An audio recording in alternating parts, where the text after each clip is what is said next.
Hare Krishna. Science cannot prove that we exist. Science can prove because we exist.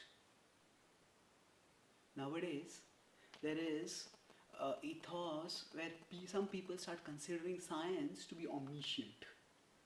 They say that something is considered true, real, only if it is scientific.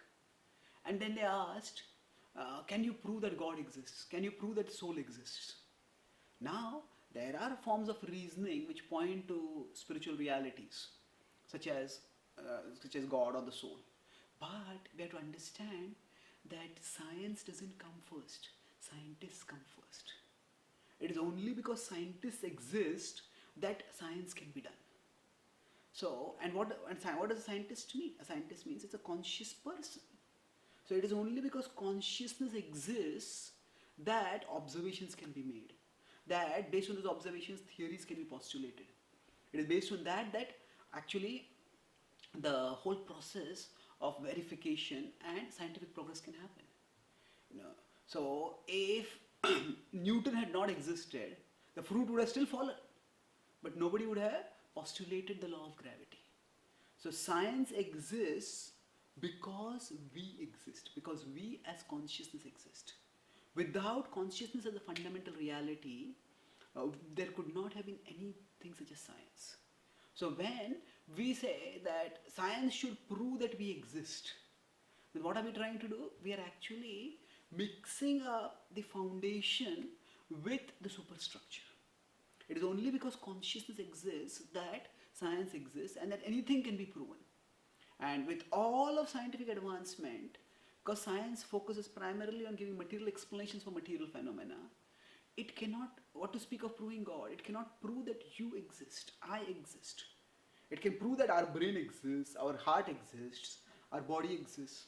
But we as centers of consciousness, we as experiencers of emotion, so where do we exist?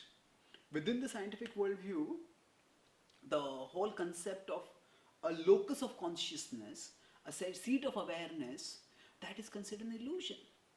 But if that were an illusion, then no science would be possible.